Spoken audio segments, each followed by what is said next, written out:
जय हिंद दोस्तों, हम अक्षय सर नारायणगंज वाले और अभी प्रेजेंट इंडेफिनिट टेंस शुरू किए थे, लेकिन किसी कारणवश सिर्फ हम प्रेजेंट इंडेफिनिट टेंस का टेंस ही बता पाए थे। उसके आगे फिर कुछ पढ़ाए नहीं थे।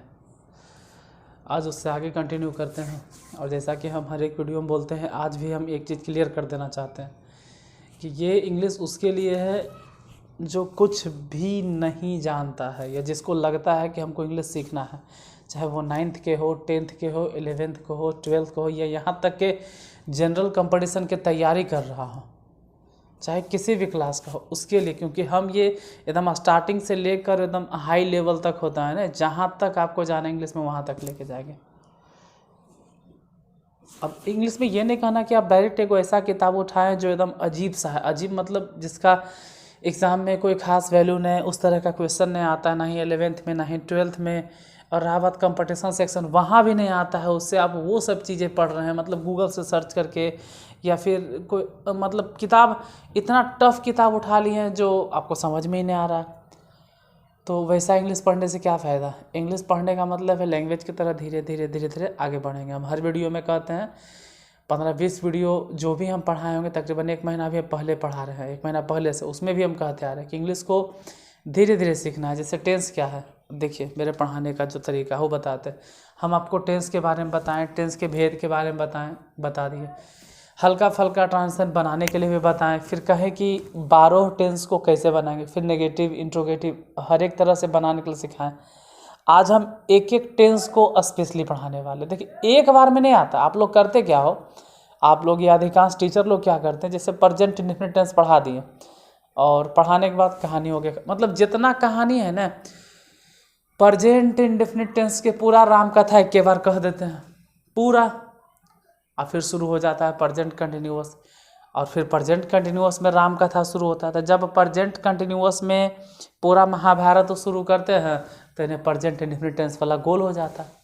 मान लो कि दोनों आप बैलेंस करना चाहते हैं, प्रेजेंट इंडेफिनिट, प्रेजेंट कंटिन्यूअस, तो जब तक प्रेजेंट परफेक्ट शुरू होता है तब तक दोनों गोल हो जाता है। या फिर पास्ट में जब पहुंचते हैं तो पास्ट में पहुंचने पे प्रेजेंट गोल हो जाता है। यानी कुछ तो कारण है कि स्टूडेंट को कमांड नहीं होता। हल्का से हल्का ऑफलाइन भी हम देखते हैं बहुत सारे बच्चे को इंग्लिश बहुत ज़्यादा पढ़ लेता है, लेकिन जब छोटा से छोटा अगर वॉइस भी आता है ना, हल्का से हल्का वॉइस भी बहुत इजी, तो भी उसको समझ में नहीं आता कि इसका वॉइस कैसे बनेगा या नहीं भी बनेगा। और नहीं बनेगा तो क्या कारण है। कारण तो बात की बात है ना, हम पहले भी नहीं बोले हैं कि अगर आप हद से ज़्यादा दिमाग क्या, क्यों, कैसे, कैसे हुआ, क्या हुआ, कब हुआ, कहाँ हुआ, ये सब अगर तुम इंग्लिश में लगाओगे, मतलब इंग्लिश वाला अगर इतना दिमाग लगाओगे, तो सोचो साइंस जो है, साइंटिस्ट, उस साइंस कितना दिमाग लगाएगा फिर अपना। अगर आप एक लैंग्वेज के पीछे इतना सोचेंगे कि कैसे होता है, क्या होता है, क्यों होता है, तो फिर साइंस वाला आदमी कितना सोचेगा। सोचो कि साइंस का दिमाग कितना चलता होगा। जो साइंस पढ़ेगा उसको कितना सोचना पड़ेगा। तो आप लैंग्वेज पढ़ रहे हैं, लैंग्वेज की जानकारी ले रहे हैं, तो लैंग्वेज को लैंग्वेज की तरह ही पढ़िए। सामने वाला जो बोल रहा है, अगर बंगाली में किसी चीज़ को बोला जाता है कि जो भी बोला जाए, रुपया को ढाका, टका, पता नहीं क्या बोलते हैं, टका, तो बस आप टका है बोलिए। क्यों बोलता है, काहे बोलता है, वो सब पे नहीं जाइए। लैंग्वेज है, उसको कहा जाता है, अच्छा हम लोग जो रुपया बोलते हैं उसको टका बोलता है, तो टका ही बोलेंगे। अब केम छो, माजामा, ये सब गुजराती में बोलता है, तो इसका मतलब हम समझ गए केम छो मतलब क्या होता है, तो ठीक है कैसे है समझ गए, बस उतना बोलना है। अब इसके तह तक नहीं जाना है, तो हम भी तह तक नहीं जाते हैं और क्लास को शुरू करते हैं। चलिए क्लास को स्टार्ट करते हैं। कल हम बताए थे आपको प्रेजेंट इंडेफिनिट टेंस का डेफिनेशन में क्या था कि यदि प्रेजेंट टेंस में सब्जेक्ट, प्रेजेंट टेंस में कह रहे हैं, यदि प्रेजेंट में सब्जेक्ट किसी काम का आदि हो जाए, अब प्रेजेंट टेंस में सब्जेक्ट किसी काम का आदि हो जाए, तो उन वाक्यों को प्रेजेंट इंडेफिनिट टेंस में अनुवाद किया जाता है। मेन डेफिनेशन यही था। क्या हर जगह यही लगेगा? नहीं। 5 मिनट के लाए थे तो बोल दिए थे कि यूनिवर्सल ट्रूथ में भी। अब मान लो यूनिवर्सल ट्रूथ आपको नहीं याद रहा तो कोई बात नहीं, अभी हम आपको प्रेजेंट इंडेफिनिट टेंस पढ़ाएंगे, फिर कुछ ट्रांजिशन बताएंगे, फिर थोड़ा सा ग्रामर सेक्शन बताएंगे, फिर उससे भी अपर लेवल का बताएंगे, फिर उससे हाई लेवल का बताएंगे। मतलब आपका लेवल धीरे धीरे हाई होते जाएगा। और अगर आपकी कृपा बनी रही ठीक है, अगर सक्षम हो पाएँ तो मेरे पास अगर आ गया जो अभी का ट्रेंड है स्मार्ट बोर्ड अगर आ गया तो फिर कंपटीशन का भी हम धज्जी उड़ा देंगे। कंप्रीहेंशन, क्लोज टेस्ट, ईरर वीरर सब है, क्योंकि उसके लिए इस बोर्ड पे कितना लिखेंगे, कितना आपको समझाएंगे, लेकिन फिर भी हम प्रयास करेंगे कि हम कंपटीशन सेक्शन वाले को ही सबमिट दें। इसमें देखो इंग्लिश में उतना तो बना देंगे कि आपको इंग्लिश में डर नहीं लगेगा। डेफिनेशन आप समझ गए कि यदि प्रेजेंट टेंस में सब्जेक्ट किसी काम का आदि हो, साथ ही साथ नीचे लिखे थे यूनिवर्सल ट्रूथ, स्वभाव, अधिकार और अवस्था को बतलाने के लिए भी प्रेजेंट टेंस का यूज किया जाता है। अब ये तो डेफिनेशन था जो हम कल बताए थे। पहचानते कैसे हैं, तो मेरे पहचान कराने का तरीका अलग है। आप लोग एक चीज़ पढ़ते आते होंगे कि जिस हिंदी वाक्य, आप यही जानते हैं, अधिकांश टीचर आपको यही पढ़ाते हैं कि जिस हिंदी डेफिनेशन वो था जो इसके पहले हम कल पढ़ाए थे। पहचान जिस हिंदी वाक्य के अंत में ता है, ती है, ते हैं इत्यादि लगा रहे, उसे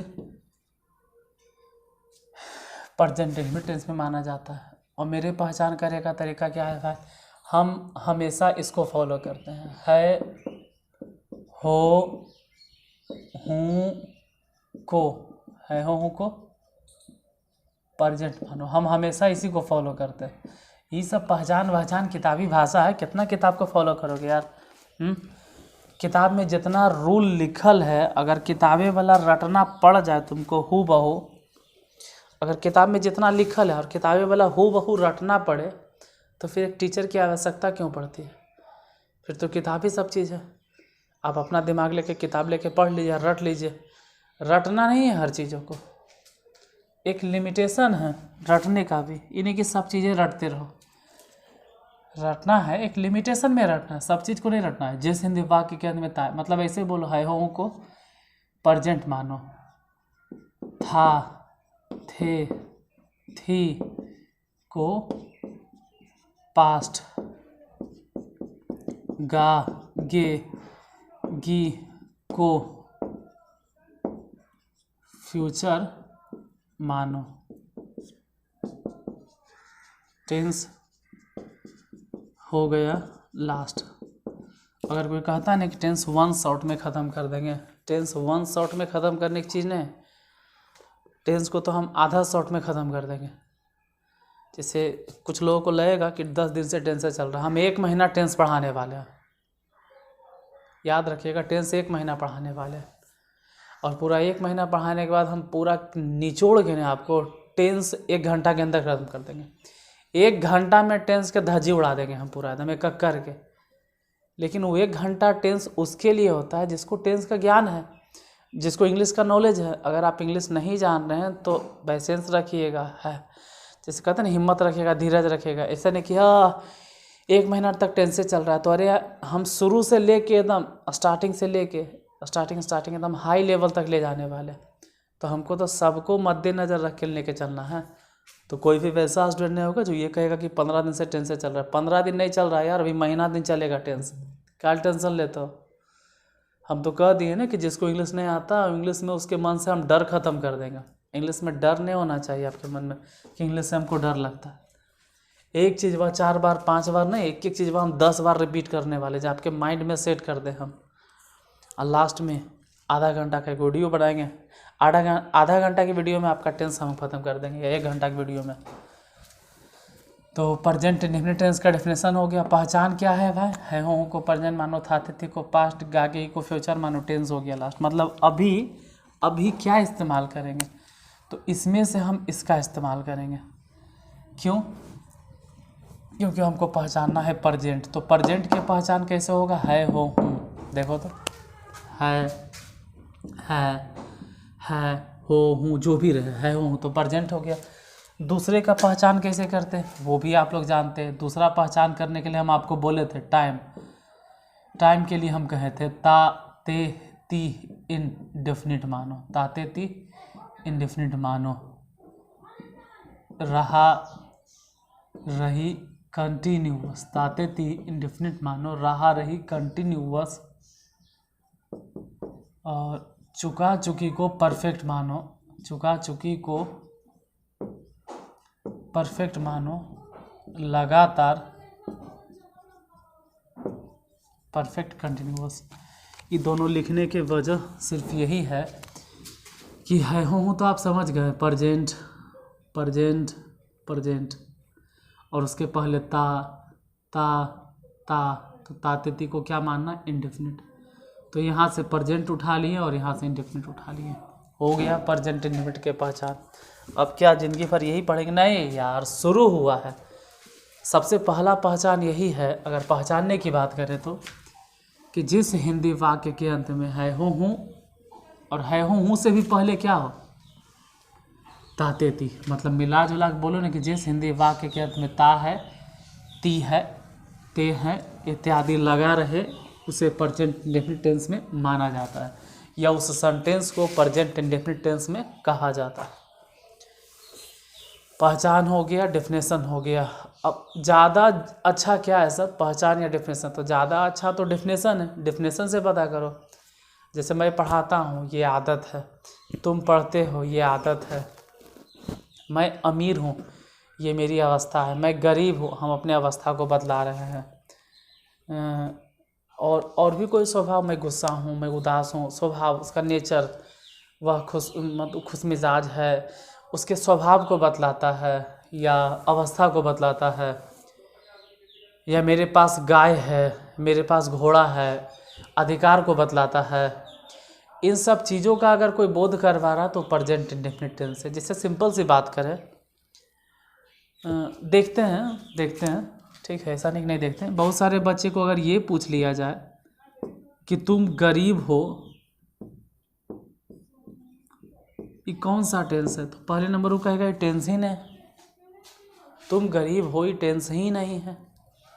देखिए, हम इंग्लिश की बात नहीं कर रहे हैं, थोड़ा सा हिंदी की बात करें, क्योंकि इंग्लिश और हिंदी दोनों अलग नहीं है। अगर बिल्ली को इंग्लिश में हम लोग कैट बोलते हैं, तो जाहिर सी बात है कि हिंदी में भी कुछ बोला जाता होगा बिल्ली, बांग्ला में भी बिल्ली को कुछ तो बोला जाता होगा, पता नहीं क्या बोलते होंगे।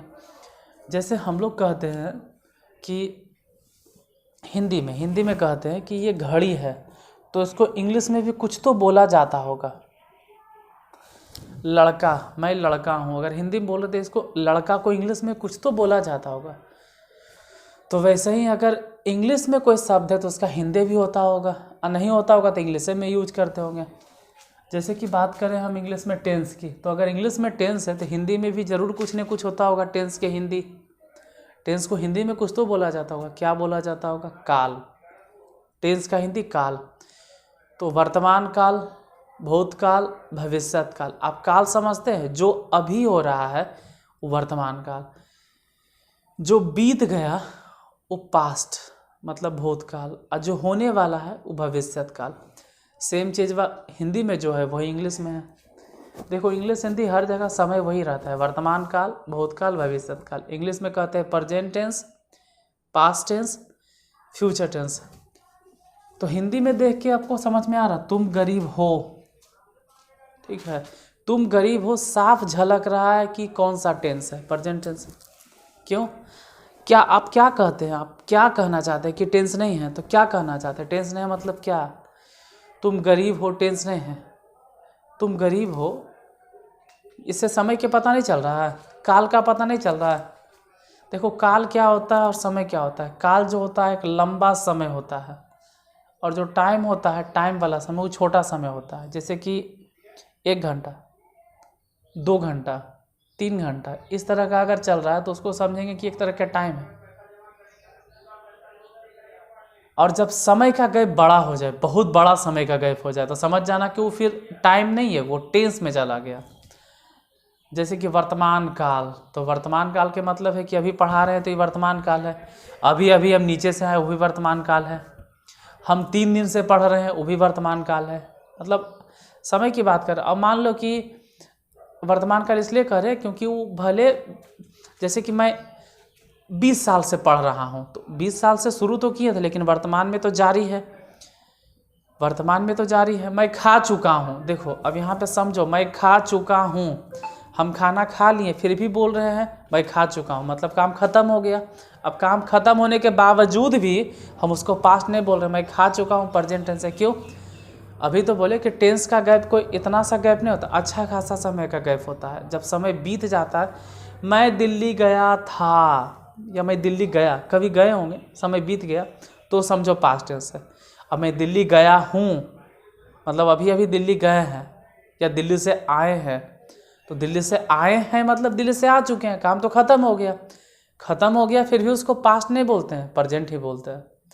तो टेंस का मतलब समय का बहुत बड़ा गैप, और टाइम का मतलब समय का छोटा सा गैप, तो इसको हम टेंस तो कहेंगे। क्योंकि तुम गरीब हो, ठीक है, गरीब हो, 10 दिन पहले भी गरीब थे, आज भी गरीब हो, लेकिन गरीब रहोगे ये कहाँ झलक रहा? तुम गरीब हो सकता है कि यहाँ से ऐसे हो जाए, तुम गरीब हो सकता है कि तुम गरीब नहीं रहो, ऐसे हो जाए, तुम अमीर बनोगे, कोई ऐसा बोल दिया, तो साफ झलक रहा है कि ये वाला चीज़ क्या दिखला रहा है, प्रेजेंट टेंस। ये क्या बतला रहा है? Present tense.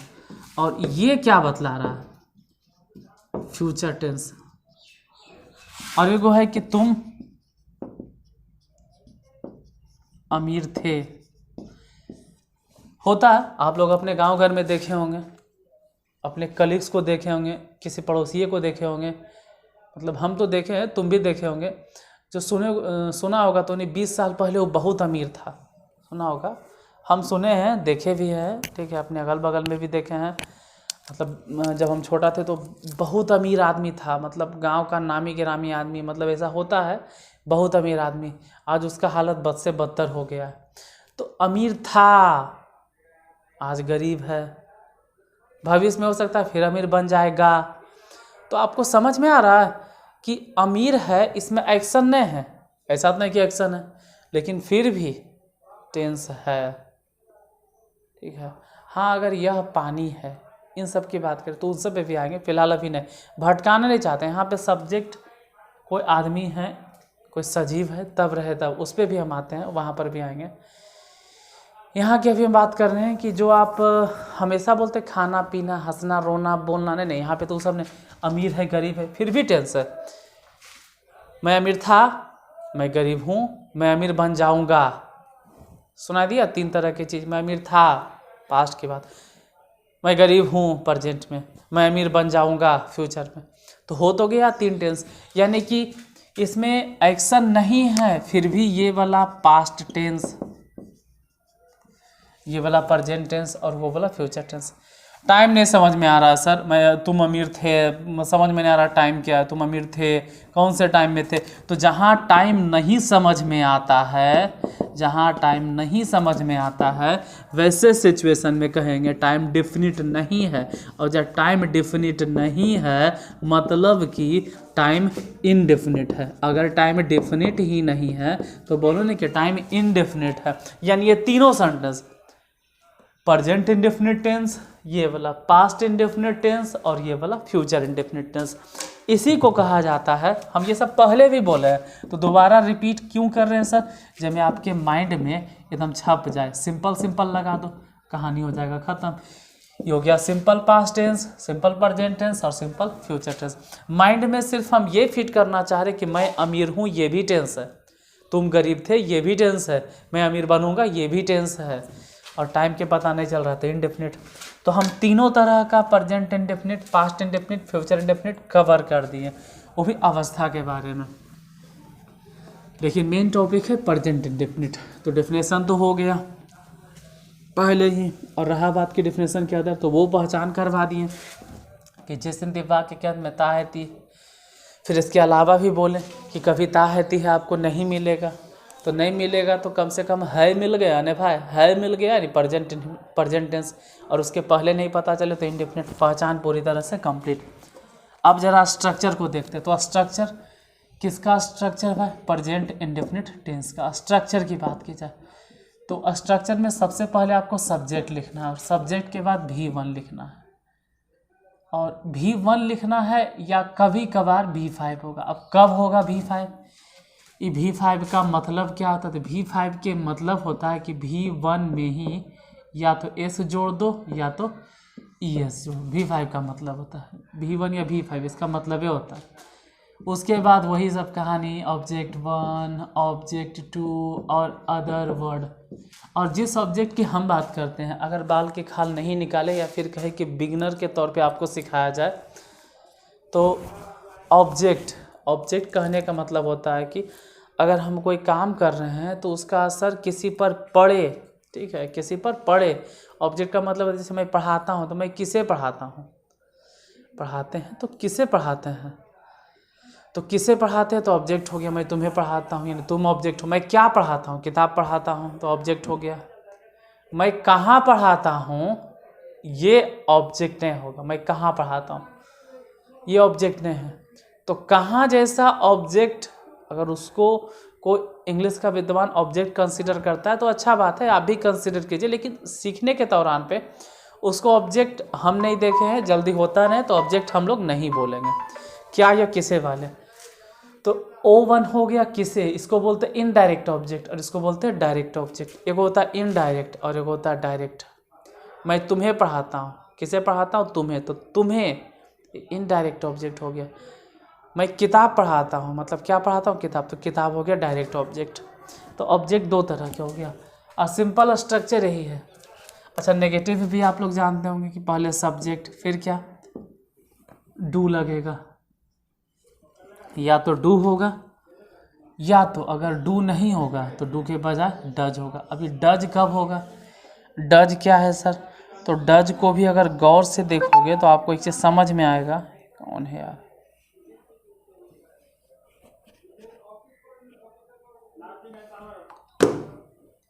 डज को आप गौर से समझोगे कि डज है क्या। देखिए एक मिनट,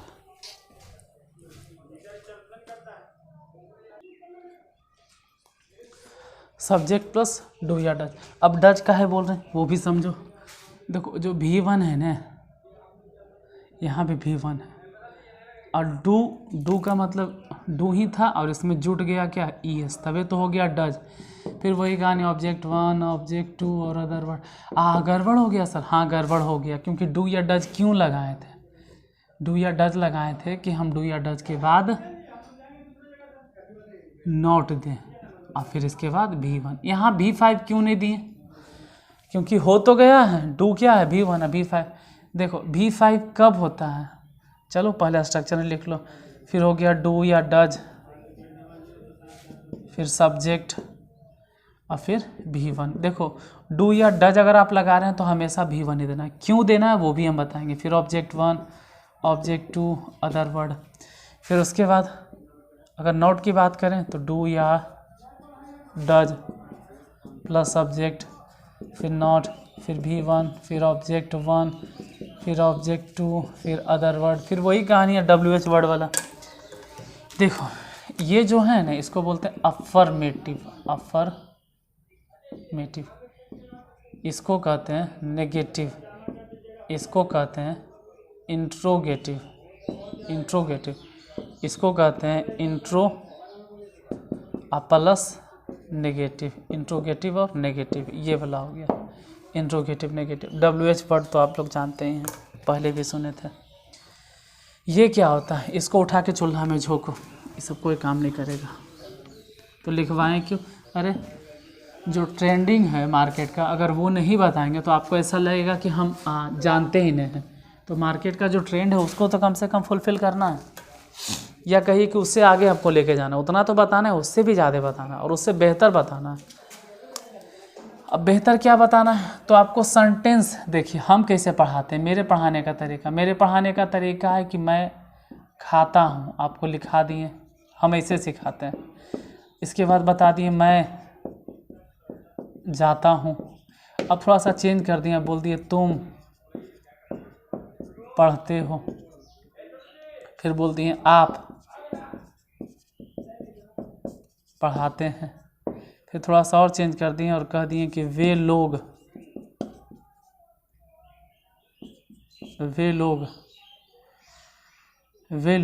खेलते हैं। और चेंज कर दिए तो आ गया हम लोग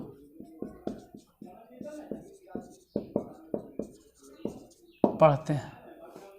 अब इंग्लिश है, लैंग्वेज है। इंग्लिश हम लैंग्वेज के तौर पर पढ़ा रहे तो लैंग्वेज के तौर पे समझिएगा। जैसे मैं खाता हूँ तो आई और ताते ती रहे तो हूँ नहीं देंगे। कुछ पुत्रु क्या करता है कि आई और हूँ के एम और खाना के ईट, जो कि गलत है। क्यों? वो तो ठीक है किया, पहले आई फिर एम फिर हूँ, लेकिन गलत हो गया। क्यों? अगर एक्शन है ताते ती लगल है वर्ब के साथ में तो आपको एम नहीं देना है, लिखना आई और सिर्फ लिखना है ईट, आई ईट। अब मैं खाता हूँ, आप समझ गए हैं, आई ईट। अब इसी मैं को पकड़ के आप लोग 10 सेंटेंस रिपीट कर लीजिए। मैं खाता हूँ 10 को रिपीट कर दीजिए। मैं खाता हूँ, आई ईट। मैं जाता हूँ, आई गो। मैं पढ़ता हूँ, आई रीड। मैं लिखता हूँ, आई राइट। मैं बोलता हूँ, आई स्पीक। मैं सुनता हूँ, आई लिसन। मैं देखता हूँ, आई सी। मैं पढ़ाता हूँ, आई टीच। मैं गाता हूँ, आई सिंग। मैं नाचता हूँ, आई डांस। मैं कूदता हूँ, आई जंप। मैं कुछ भी करता हूँ, मैं बाजार जाता हूँ तो थोड़ा सा गड़बड़ होगा, क्योंकि आई गो तो बोलिएगा और उसके बाद टू मार्केट, क्योंकि अगर हम लोग कहीं भी जाते हैं तो टू लगाना पड़ता है, तो वो बाद में लगाएंगे। फिलहाल हम ऑब्जेक्ट या प्रीपोजिशनल ऑब्जेक्ट के गिनती नहीं करेंगे, हम नॉर्मली बोलेंगे सब्जेक्ट और वर्ब। मैं बोलता हूँ, आई स्पीक। मैं सुनता हूँ, आई लिसन। बहुत सारा वर्ब है। मैं गाली देता हूँ, आई अब्यूज। मैं पीटता हूँ, आई बीट। मैं मारता हूँ, आई किल। मैं सुबह में जगता हूँ, आई गेट अप। मैं उठता हूँ, आई अराइज। इस तरह से 10, 20 गो, 25 गो जहाँ भी सुनो उसको रिपीट करो। बहुत सारा वर्ब को इकट्ठा करके रिपीट करो। हो गया क्लियर? मैं वाला आप समझ गए। उसी तरह से मैं जाता हूँ, आई गो हो जाएगा। आप मैं पे समझ गए। अब मैं अगर समझ गए तो तुम पे आ जाओ। जैसे तुम, यू। अब पढ़ना के रीड।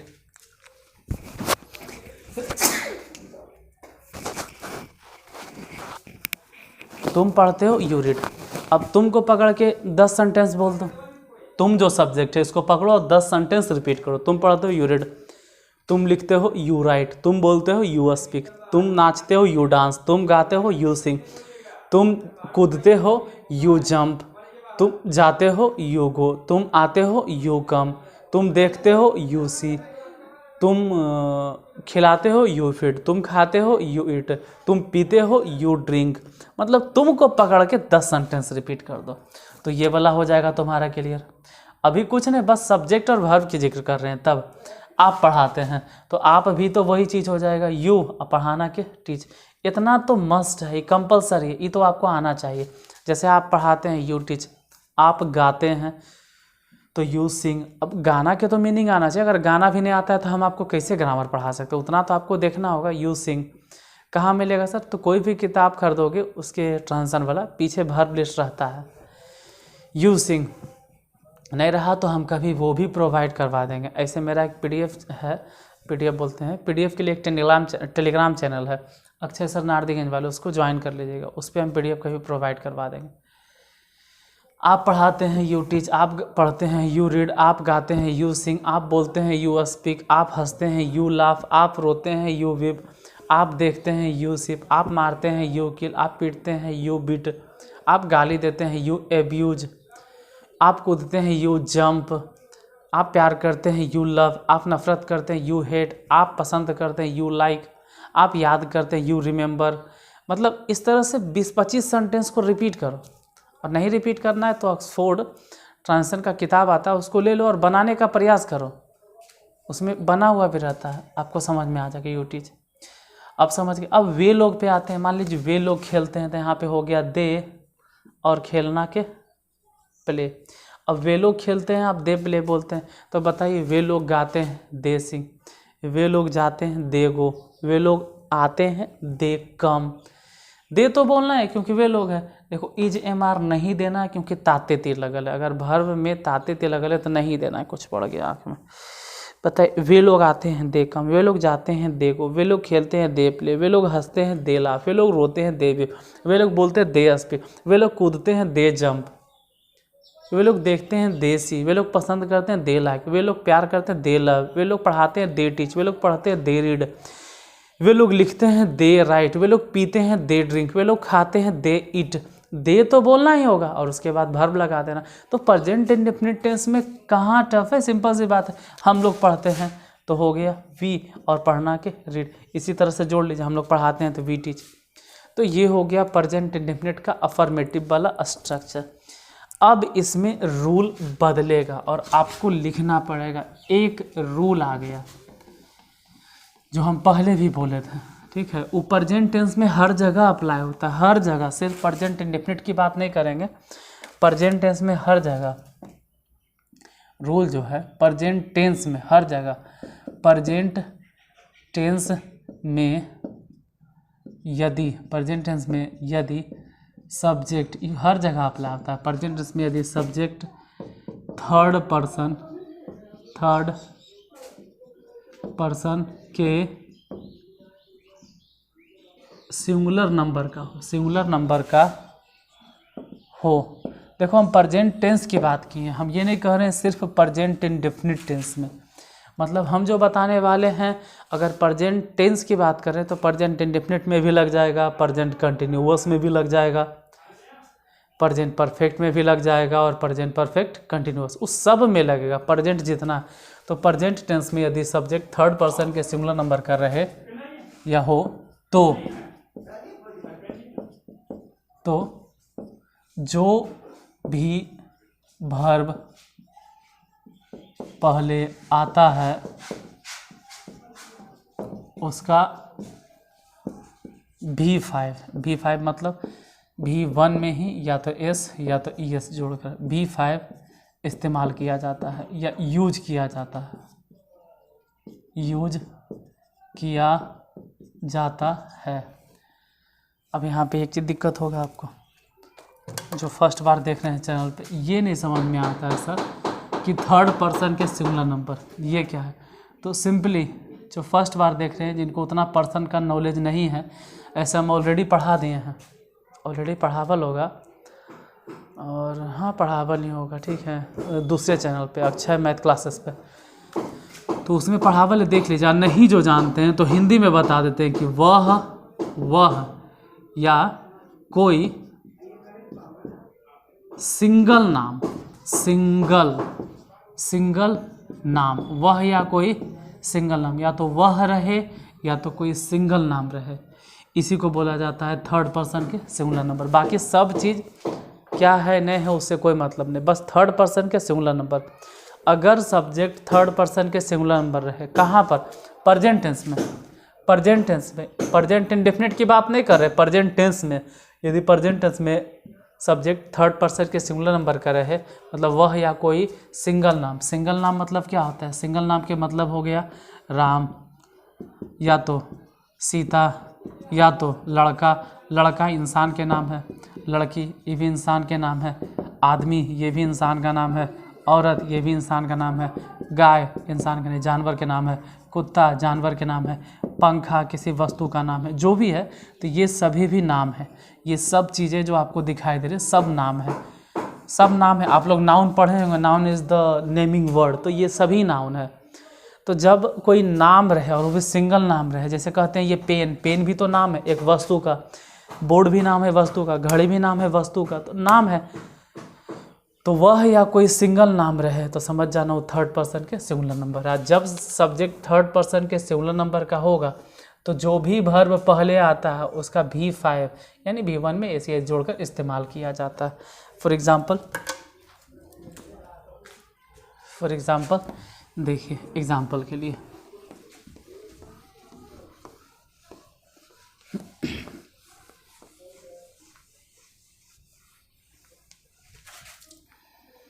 एग्जाम्पल की बात करें तो मान लीजिए कि राम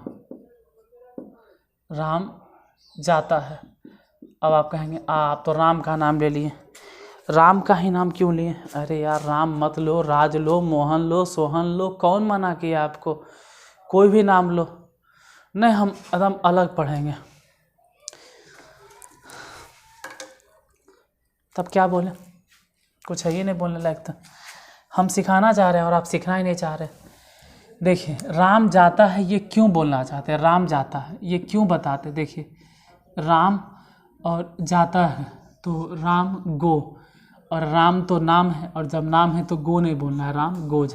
अब इससे फ़ायदा क्या होता है जो समझो। जैसे देखिए, अगर एक बच्चा राम जाता है रट लिया राम गोज, मान लो, उसके बाद सीता जाती है सीता गोज, लक्ष्मण जाता है लक्ष्मण गोज, मोहन जाता है मोहन गोज, गाय जाती है द काऊ गोज, बैल जाता है द ऑक्स गोज, घोड़ा जाता है द हॉर्स गोज।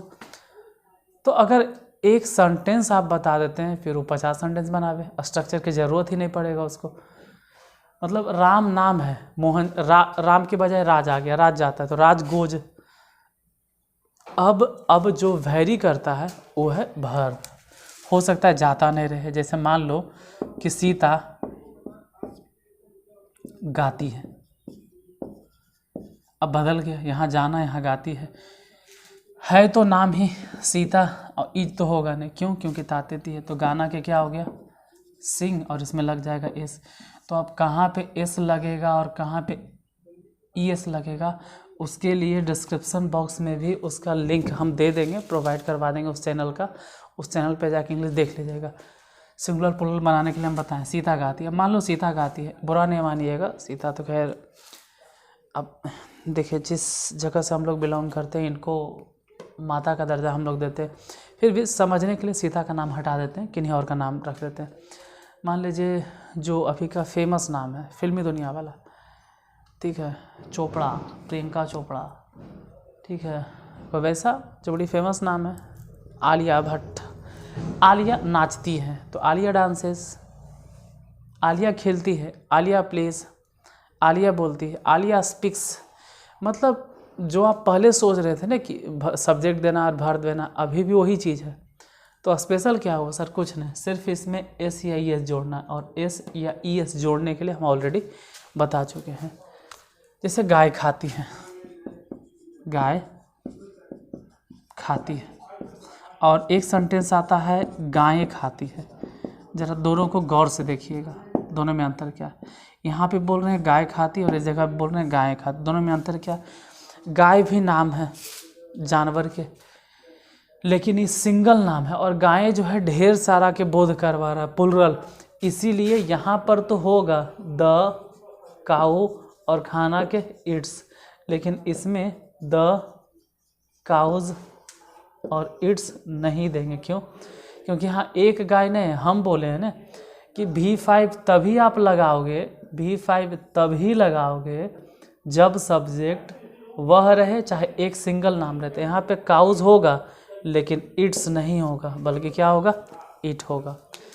और एक चीज़ आप सुने होंगे, हम ये बोले हैं कि जब सब्जेक्ट थर्ड पर्सन के सिंगुलर नंबर का रहे, जब सब्जेक्ट थर्ड पर्सन के सिंगुलर नंबर का रहे, तो जो भी वर्ब पहले आता है उसमें एस या एस जोड़ना है। तो कह रहे हैं कि जो भी वर्ब पहले आता है, हम बोल रहे हैं जो भी वर्ब पहले आता है। अब देखिए टाइम को देख लिया जाए कितना हो गया।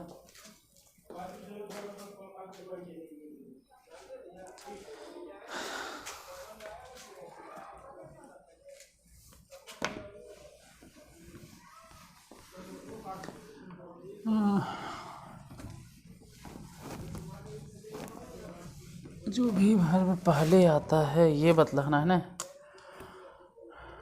चलिए अब इसके बाद देखते हैं, इसके बाद आपको हम कल बताते, ठीक है। मैं नहीं पढ़ाता हूँ,